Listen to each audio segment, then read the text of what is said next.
네, 안녕하세요. 박힌독이에요. 아니, 이거 제 닉네임을 이렇게 말하니까 뭔가 되게 쪽팔리네요. 아무튼, 이 강좌는 제 블로그에 올렸던 강좌를 영상으로 만든 거예요. 혹시 코딩 테스트를 대비하고자 하는 목적으로 검색하다가 이 강좌를 보게 된 거라면 지금 이 강좌가 정말 큰 도움이 된다고 전 진짜 확신할 수 있어요. 무난한 목차예요. 이거 PPT 디자인도 원래 있던 템플릿에서 핑크톤으로 제가 바꾼 건데 좀 잘 만들지 않았나요? 아무튼 자기소개를 좀 해볼게요. 말이 자기소개지 사실상 자기 자랑이니 좀 쑥스럽긴 합니다만 또 21세기 하면 자기 PR의 시대가 아니겠습니까? 그래서 당당하게 자랑 좀 하고 갈게요. 일단 저는 고려대학교 재학 중이고 곧 백수가 될 예정이에요. 졸업을 하거든요. 그리고 대학생 때 저는 알고리즘을 아주 열심히 했어요. 어렸을 때 정보올림피아드를 하긴 했지만 깊게 발을 담그진 않았고 대학에 와서는 원래 해킹에 더 관심이 많았는데 시스템 해킹에서 한계를 느꼈을 때 노는이 코딩이라도 하자는 마음으로 다시 시작했어요. 이렇게까지 할 줄은 몰랐는데 여러 대회를 참여하고 과 동기들이랑 으쌰으쌰 하면서 공부하다 보니까 지금까지 왔네요. 역시 실력을 나타내는 객관적인 지표로 수상 실적만한 게 없는 것 같아서 제 수상 기록들을 소개할게요.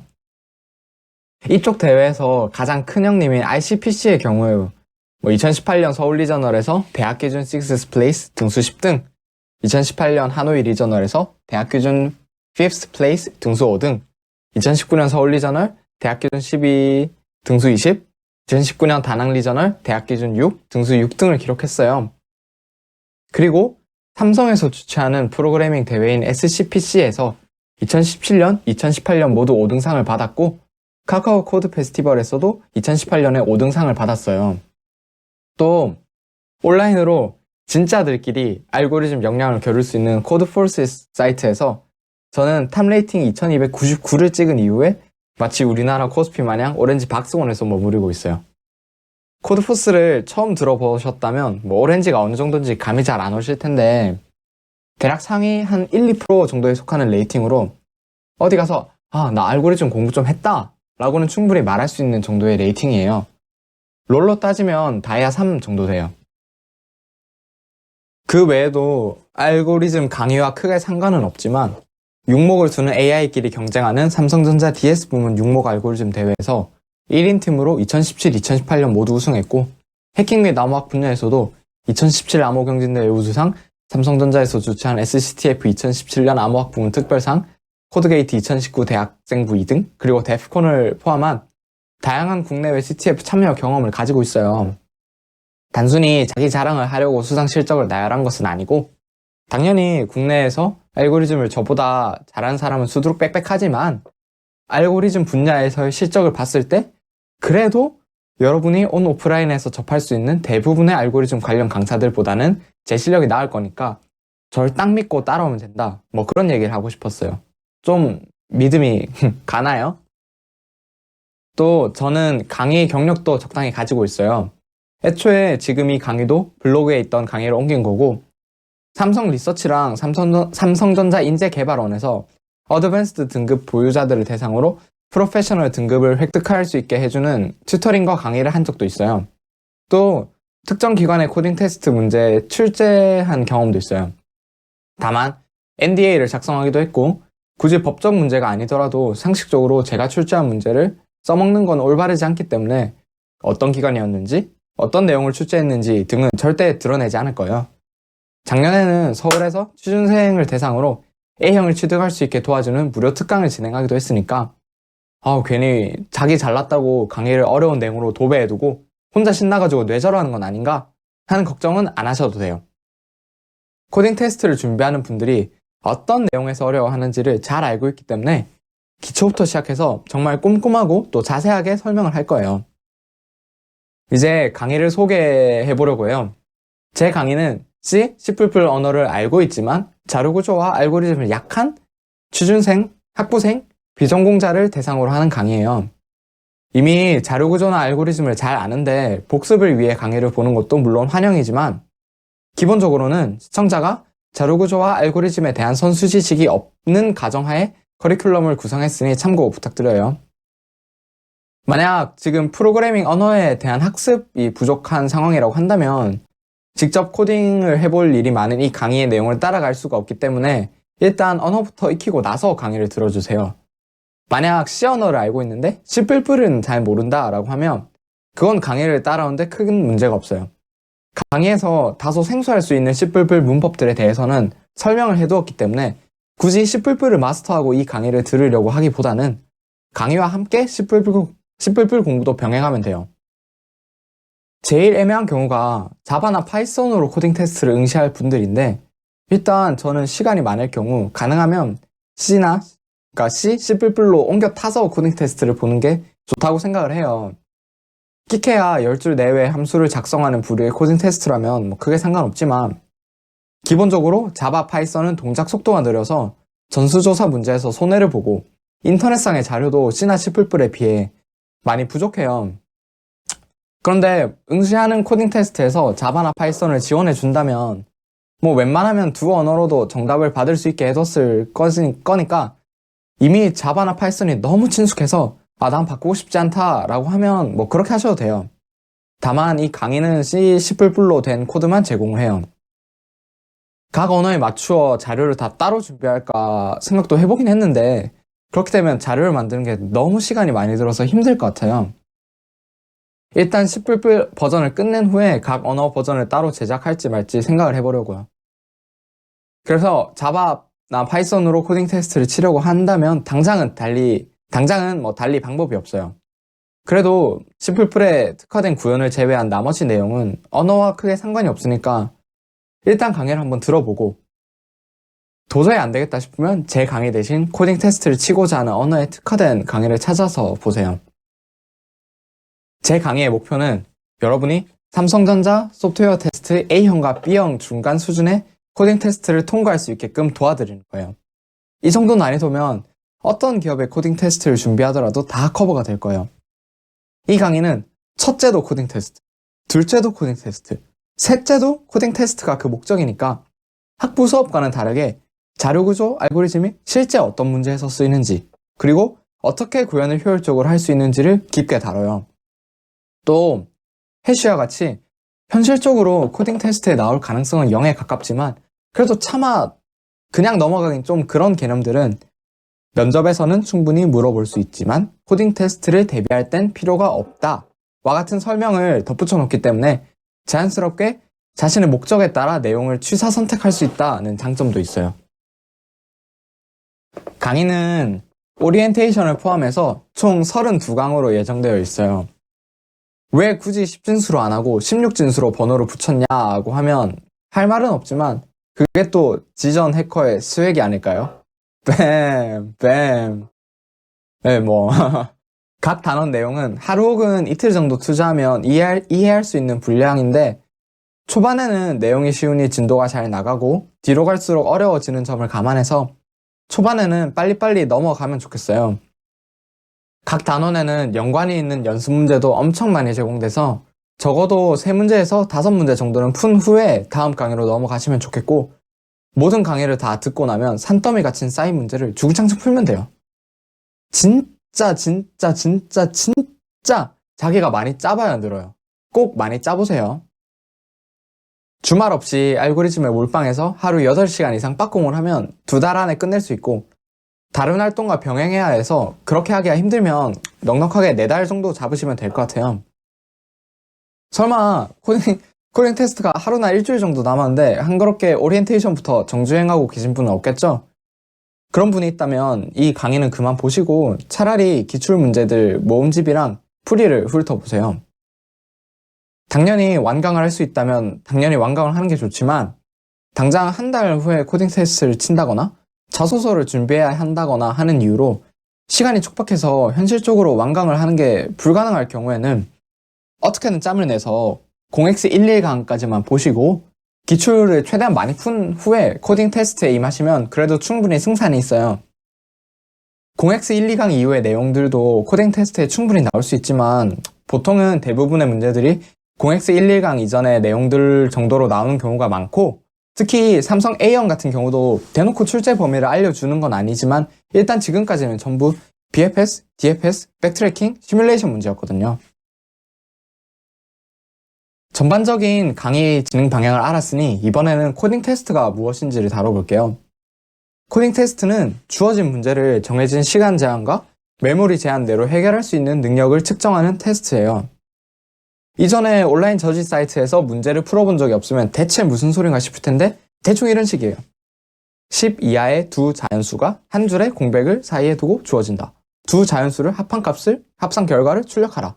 이렇게 문제가 주어지고 시간 제한, 메모리 제한과 함께 예시 한두 개도 주어지죠. 시간 제한이 1초라는 얘기가 이 문제를 보자마자 1초 안에 해결하라는 소리는 당연히 아니고, 프로그램이 시작하고 결과를 1초 안에 내고 정상적으로 종료되어야 한다는 의미예요. 그리고 메모리 제한 256메가는 이 프로그램이 메모리를 256메가 이하로 사용해야 한다는 의미예요. 시간 제한과 메모리 제한은 기초 코드 작성 요령 단원에서 자세히 알려드릴 테니 지금은 신경 쓰지 말고 그냥 문제를 해결해 보아요. 이거 코드 어떻게 짜실지 알겠나요? 어렵게 생각하지 말고 그냥 두 수를 입력받고 합한 후에 출력하면 되겠죠? 저는 cin, cout을 썼는데 cin, cout이 안 익숙하면 printf, scanf를 써도 상관없어요. 아무튼 이렇게 주어진 문제를 구현한 코드를 제출하면 서버는 코드를 채점해요. 코드를 채점한다는 게 뭔 소린가 하면 누군가가 수동으로 코드를 확인한다는 게 아니라 숨겨져 있던 수많은 입력 데이터들에 대해 프로그램의 출력이 올바른지 확인한다는 의미예요. 이 입력 데이터는 문제에서 주어진 입력의 제한 조건을 만족한다는 게 보장돼요. 그러니까 앞에 문제에서 두 수가 10 이하라는 조건이 있었는데 주어진 입력이 진짜 그 조건을 만족하는지 따로 if문으로 확인할 필요가 없고 10 이하가 맞다고 생각하고 코드를 짜면 돼요.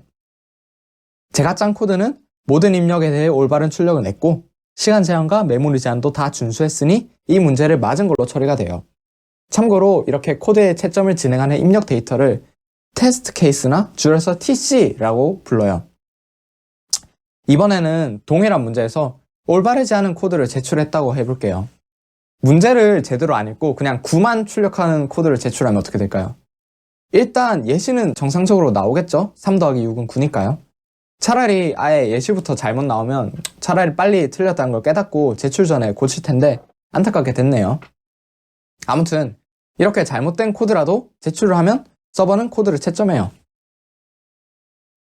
맨 처음에 주어진 예제와 다음 테스트 케이스에 대해서는 올바른 출력을 냈지만 나머지 테스트 케이스는 모두 틀리고 말았네요. 아주 간혹 모든 테스트 케이스에 대해 올바른 답을 내지는 못하더라도 부분 점수를 주는 경우가 있긴 한데 대부분의 경우 단 한 개의 테스트 케이스라도 통과하지 못한다면 그냥 그 문제를 틀린 거고 아무런 점수도 획득하지 못해요. 그렇기 때문에 정말 안타깝지만 한 개 빼고 모든 테스트 케이스를 통과했다. 이런 건 사실 그냥 그 문제를 틀린 거예요. 서술형 시험이었다면 한 200줄 짠 걸로 부분 점수라도 어떻게 비벼볼 텐데 코딩 테스트에서는 설령 내가 풀이를 완벽하게 아는 문제라고 하더라도 구현을 못하면 혹은 구현을 잘못하면 그냥 0점인 거니까 어떻게 보면 참 잔인하죠? 그래도 어쩔 수 없어요. 이런 일을 막으려면 꼼꼼하게 코딩하는 습관을 길러야 해요. 채점이 종료된 후에 플랫폼에 따라 단순히 틀렸다는 것만 알려주거나 몇 번째 테스트 케이스에서 틀렸는지와 같은 추가 정보를 더 주기도 해요. 단 착각하면 안 되는 게 그 어떤 코딩 테스트에서도 실제 어떤 입력에 대해 오답을 내었는지는 절대 알려주지 않아요.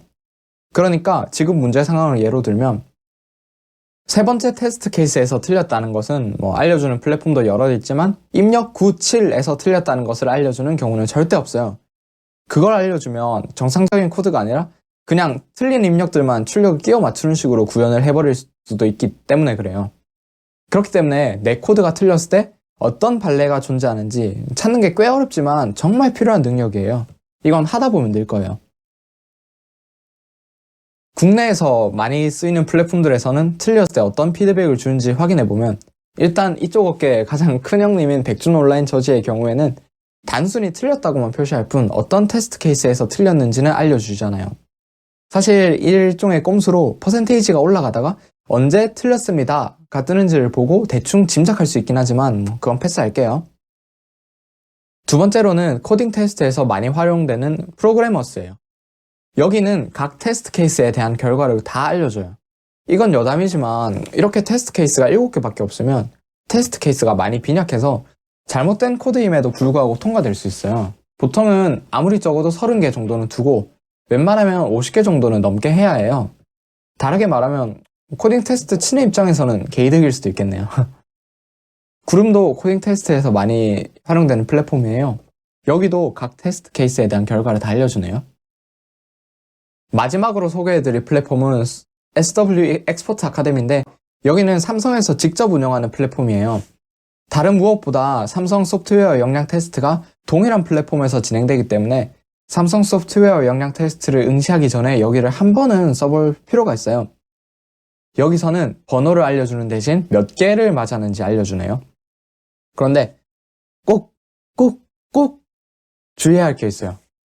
이 강의를 작성하는 2020년 2월 기준으로 사이트에서는 지금 보시는 것과 같이 50개의 테스트 케이스 중에서 몇 개를 맞췄는지 알려주지만 실제 시험장에서는 제출을 했을 때 시간 초과가 났는지 여부만 알려주고 시간 초과가 나지 않았으면 그냥 제출되었다는 안내만 나와요. 설령 테스트 케이스에서 틀린 것이 있다고 해도 알려주지 않고 그냥 제출이 돼요. 그래서 실제 시험장에서는 제출이 되길래 그 문제를 맞은 줄 알았는데 막상 알고 봤더니 그 문제를 틀려서 불합격하는 경우를 종종 볼 수 있어요. 이런 일을 최대한 줄이려면 주어진 예제들에 대해서 올바른 답이 나온다고 그냥 제출을 해버리는 것이 아니라 자기가 직접 다양한 테스트 케이스들을 생각해서 그것들에 대해 올바른 답이 나오는지를 꼼꼼하게 확인한 후에 제출해야 해요. 이 강의를 보시는 분들 대부분이 코딩 테스트에 부담을 많이 느끼고 있을 것 같아요. 코딩 테스트를 잘 치려면 코딩을 잘해야 하는데 그냥 코딩을 잘해야 한다고만 하면 너무 막연하니까 필요한 능력을 좀 세분화해서 생각해 볼게요. 코딩 테스트에서 좋은 성적을 내기 위해서는 배경 지식, 문제 해결 능력, 구현력을 두루 갖추고 있어야 돼요. 첫 번째로 배경 지식은 다양한 알고리즘, 자료 구조, 기타 테크닉과 같이 문제를 해결하기 위해 필요한 지식을 의미해요. 배경 지식은 강의를 잘 따라오시면 무난하게 잘 습득할 수 있으니 걱정 마세요. 두 번째로 문제 해결 능력은 배경 지식을 지금 당면한 문제에 맞게 잘 변형해서 적용시키는 능력을 의미해요. 각 단원에서는 대표적인 몇 개의 문제만 같이 고민하고 넘어가기 때문에 전형적인 문제의 풀이는 떠올릴 수 있을 테지만 문제가 마구 변형되어 있을 때도 이 문제에서 요구하는 알고리즘이 무엇인지를 알아내는 능력이 필요해요. 이건 여러분이 해당 단원의 주제에 맞는 다양한 문제를 접해보면서 조금씩 성장할 능력이에요. 즉, 문제 해결 능력은 강의만 본다고 해서 크게 늘지 않고 여러분 스스로의 노력이 많이 필요해요. 마지막으로 구현력은 본인이 생각한 풀이를 코드로 잘 옮겨낼 수 있는 능력을 의미해요. 실제 코딩 테스트를 쳐보면 아예 손도 못 대겠다 하는 상황보다는 분명히 풀이는 알겠는데 막상 짜보니까 답이 안 나온다. 혹은 짜다가 꼬여서 완전 스파게티 코드가 됐다. 이런 상황이 더 많을 거예요. 이런 상황을 막으려면 구현력이 충분해야 하고 물론 많이 짜보는 것도 중요하지만 입문 단계에서는 내가 맞은 문제를 다른 사람들이 어떻게 짰는지 확인하면서 배울 점을 빠르게 습득해 좋은 코딩 습관을 가지는 것도 정말 중요해요.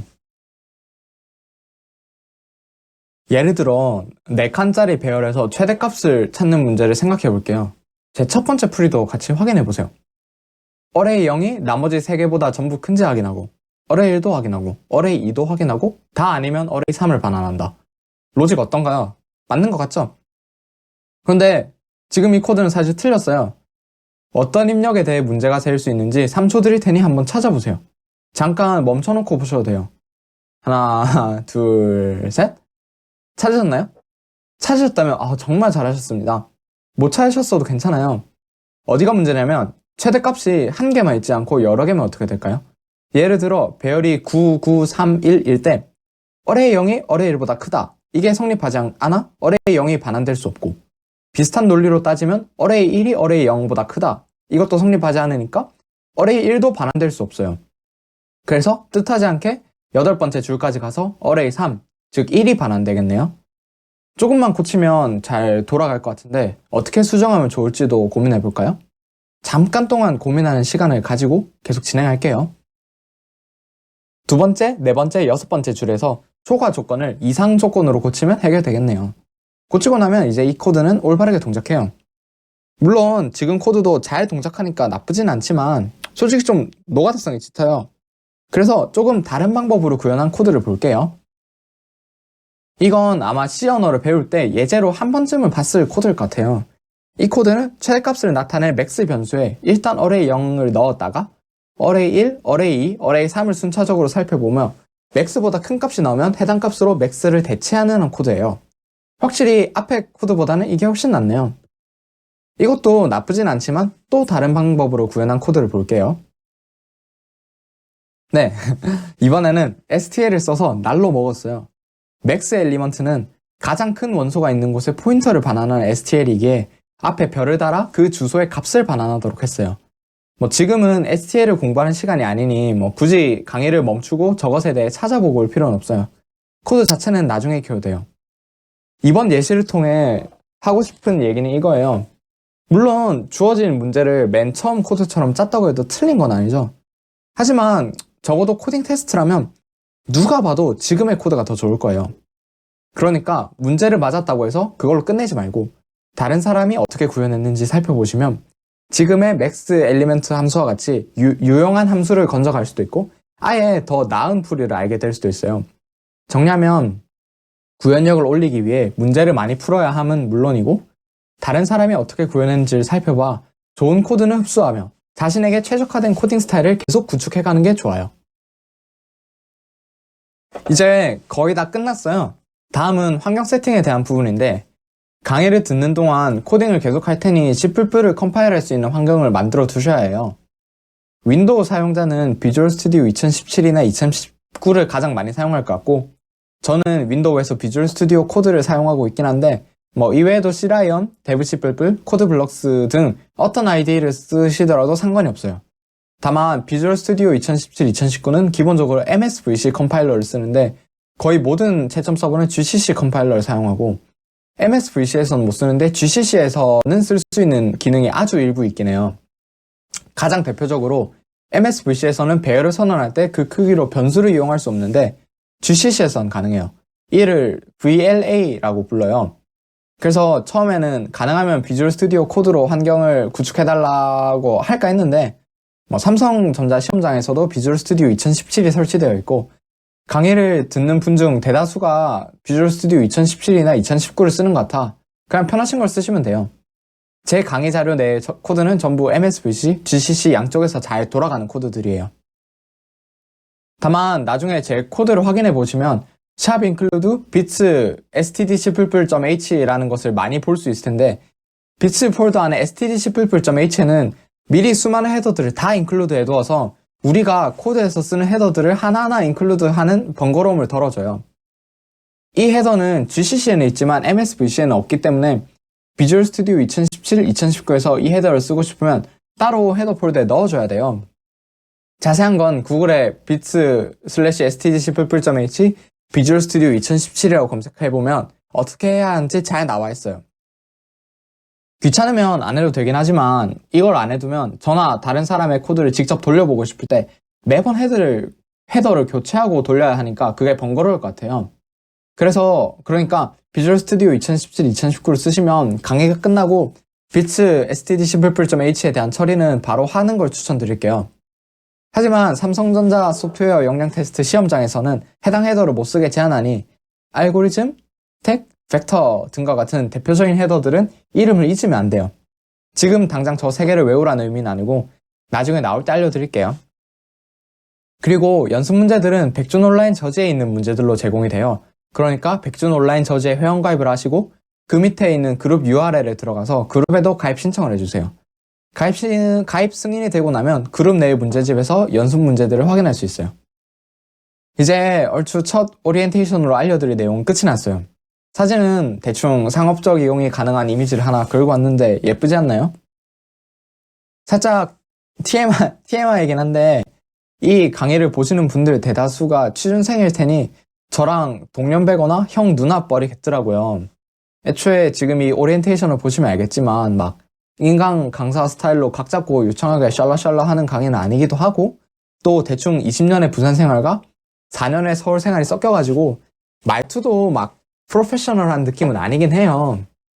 그래도 제가 유튜브로 진짜 온갖 강의를 다 찾아서 들었을 때 다른 무엇보다 목소리 톤도 좀 변화를 주고 여러모로 재밌게 수업을 하는 게 낫겠다 싶더라고요.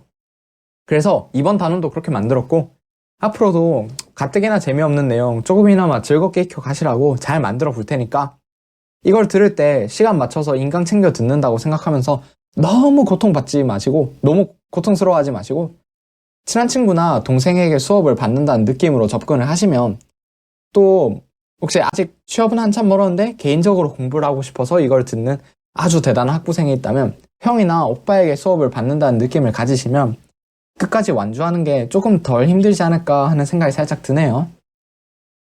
혹시 앞으로라도 강의를 보다가 궁금한 점 있으면 블로그나 유튜브나 그룹 게시판을 통해 질문해 주시고, 개인적인 질문은 제 이메일로 보내셔도 돼요.